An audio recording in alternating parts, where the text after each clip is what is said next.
एक जंग है अस्तित्व की, अपनों में अपने होने की। मैं नारी हूं, मुझे नारी ही रहने दो, मुझे खुशी है खुद के होने की।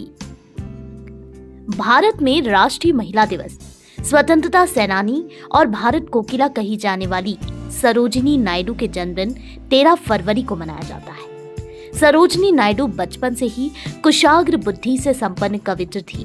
उन्हें महात्मा गांधी ने भारत कोकिला का खिताब दिया था। आजादी की लड़ाई में उन्होंने स्वतंत्रता सेनानियों के साथ कंधे से कंधा मिलाकर गांधी जी के आंदोलन में भाग लिया था और हर जगह अपने नेतृत्व की प्रभावशाली छाप छोड़ी थी, जो महिलाओं के लिए एक प्रेरणा स्रोत बनकर रही और महिलाओं को आगे बढ़ने और अपना स्तर उच्च करने में बहुत बड़ा योगदान दिया। आज भारत की हर नारी के लिए आदर्श उदाहरण के रूप में स्मृति पटल पर अंकित है। जिस पुरुष प्रधान समाज में महिलाओं की शक्ति को हमेशा कमतर माना गया है। महिला सशक्तिकरण मुख्य रूप से महिलाओं को स्वतंत्र बनाने की एक प्रथा है, जिसमें महिलाओं को अपने व्यक्तिगत विकास की जिम्मेदारी लेने का अधिकार प्राप्त है। महिलाओं को पारिवारिक बंधन और रूढ़िवादिता की बेड़ियों से आजाद होकर अपने देश के प्रति सोचने की एक स्वतंत्र विचारधारा का नाम महिला सशक्तिकरण है।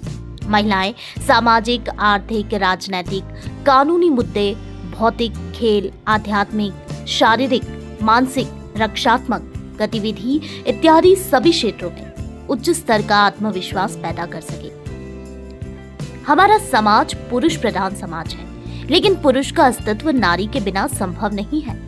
हमारे माननीय प्रधानमंत्री द्वारा भी महिलाओं को पुरुषों से बराबर अवसर प्रदान करने के लिए कुछ पहलुओं को आधार मानकर व्यापक मिशन भी चलाया गया। ये पहलू है माँ एवं शिशु की स्वास्थ्य सुरक्षा, सामाजिक सुरक्षा, वित्तीय सुरक्षा, शैक्षणिक उपलब्धियां एवं सलामती। राष्ट्र को सशक्त करने की बात आती है तो महिला सशक्तिकरण के पहलुओं को अनदेखा नहीं किया जा सकता है। महिलाओं का योगदान घरेलू कार्यक्रमों से लेकर के उद्योग, व्यापार, कृषि, खाद्यान्न उपलब्धता, शिक्षा का स्तर, आर्थिक, राजनैतिक, बिजनेस, कला, खेल सहित रक्षा क्षेत्र तीनों सेनाओं में, वैज्ञानिक खोज, नृत्य, संगीत, गायन, स्वास्थ्य, आवागमन के क्षेत्र, रिक्शा से लेकर के एरोप्लेन चलाने तक का सफर, सभी क्षेत्रों में अपनी कार्य कुशलता का प्रदर्शन किया है। बहुत सारे ऐसे क्षेत्र हैं जहां कोई काम करने से डरता है कि कई क्षेत्रों में महिलाओं ने उच्च स्तर पर अपनी पहचान छोड़ी है। उनके जीवन की सफलता हर साधारण स्त्री को असाधारण बनने के लिए प्रेरित करती है। उनकी जीवन गाथा ये बताती है कि महिला किसी से भी कम नहीं है। नारी सृजन है, नारी निर्माण है, नारी उद्धार है, नारी समर्पण है, नारी स्नेह की बहती धारा है, ममता है, हर परिस्थितियों से लड़ने को तैयार रहती है।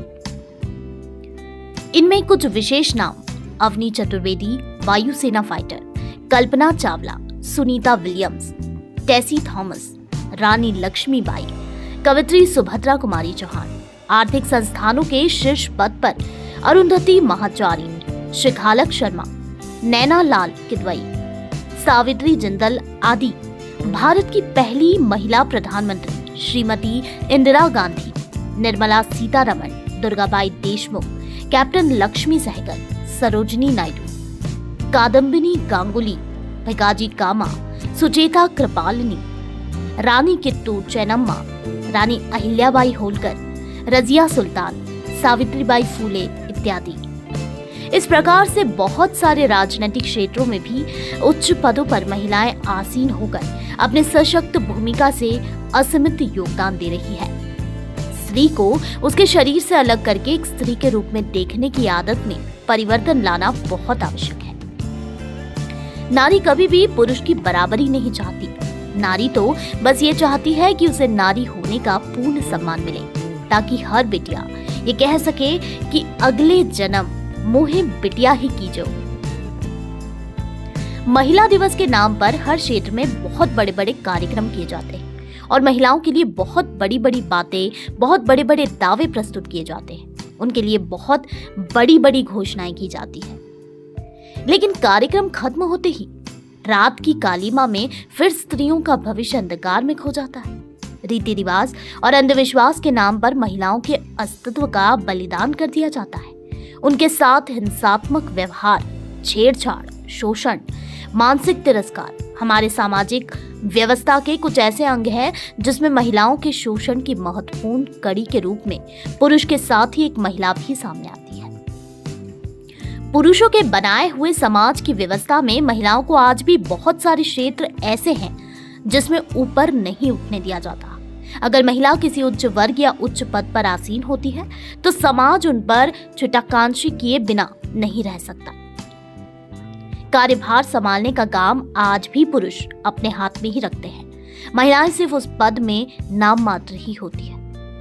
हालांकि बहुत सारी ऐसी जगह है जहां पर उनकी स्थितियों में काफी कुछ बदलाव देखने को मिलता है। धीरे धीरे हमारा पढ़ा लिखा समाज बदल रहा है। आज के समझदार नवयुवा पीढ़ी सकारात्मक सोच के साथ अपना स्वयं का उत्थान अच्छा और बुरा समझती है।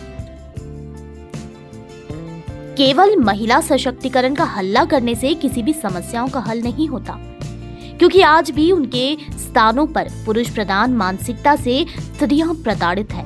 केवल आत्मसंतुष्टि के लिए किए जाने वाला आयोजन किसी भी हद तक कभी नहीं पहुंच सकता। ये प्रयास बहुत छोटे स्तर से हमें अपने घरों से ही शुरू करने पड़ेंगे। प्रत्येक महिला को सकारात्मक सोच के साथ स्वयं मोर्चा संभालना पड़ेगा। अपने प्रति लोगों की सोच को बदलना पड़ेगा। उन्हें बताना पड़ेगा कि हम सिर्फ स्त्री नहीं हैं, हम एक शरीर मात्र नहीं हैं, हम उससे कहीं ऊपर हैं। समाज को पारंपरिक पितृसत्तात्मक दृष्टिकोण के प्रति जागरूक करना पड़ेगा। महिलाओं को खुद अपने साथ की महिलाओं को समाज में समानता, स्वतंत्रता, न्याय का अधिकार दिलाने में महत्वपूर्ण भूमिका निभानी पड़ेगी। सबको मिलकर लिंग भेदभाव मिटाना होगा, सीखना होगा अपनी आवाज बुलंद करना और उसे कायम रखने हेतु स्वावलंबी और आत्मनिर्भर बनना। जो भी रीति रिवाज स्त्रियों के विकास में बाधा बन रहे हैं, उसे पूरी तरह बदल देना आवश्यक है। स्त्री की स्वतंत्रता तभी पूर्ण होगी जब संपूर्ण समाज के द्वारा उसकी प्रतिभाओं को स्वीकार्यता प्राप्त होगी, ना कि उसके दैहिक सौंदर्य को।